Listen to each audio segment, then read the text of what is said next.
We have town A and town B. Both towns don't have any water, but there's a river close by. So John from town A decides that he's gonna be the one to bring water into his town. So he grabs a few buckets and starts bringing all the water he can and begins selling it to the people in town, which are desperate for water, so they're willing to pay a good price. John starts spending all of his waking hours bringing water into town and selling it, so he starts making money. In town B, Steve is determined that he's gonna be the one to bring water to his town. So he spends the next 6 months creating a funnel that can bring the water from the river directly to his house. He doesn't get paid for this, but after he's done, he starts selling the water to the people in town for a good price. But there's a twist in the story. John from town A gets sick, so he can no longer bring water into the town. And since his income is dependent on his labor, he loses his income. Steve, on the other hand, he also gets sick. But since he already built the funnel to bring the water from the river to his house, he just hires someone to sell the water for him. And he still makes money whether he's physically there or not. See, the difference between John and Steve is that John works to get paid. His income depends on his labor, while Steve decides to work for a period of time, in this example 6 months, without getting paid. He creates a system that will generate income. The main idea is that the rich don't work for money. That is one of the reasons why the rich get richer. Let's look at the same example. Once Steve is done with his first funnel, he can go to town A and build another one and even run John out of business.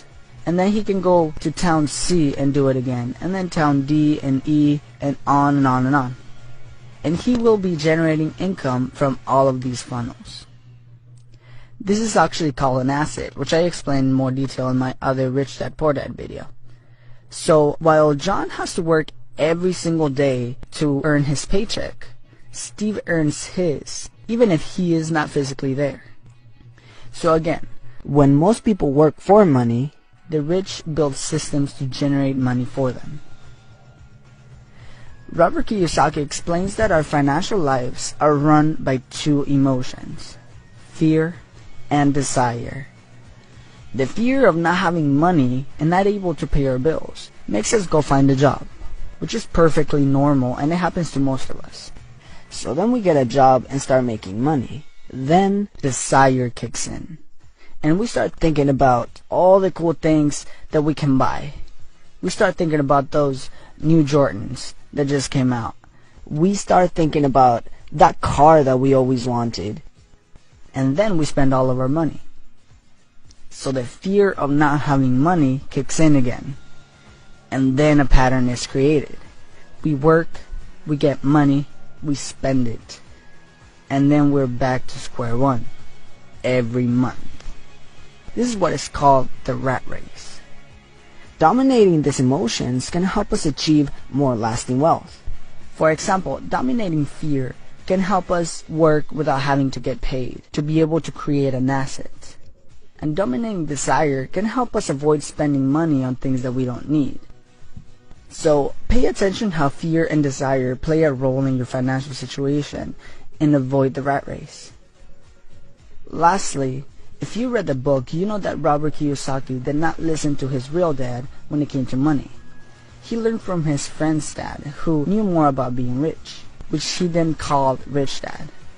I cannot emphasize enough the power of mentors. So go out there and find yourself a mentor that know what he or she is doing. Okay, let's review the ideas again.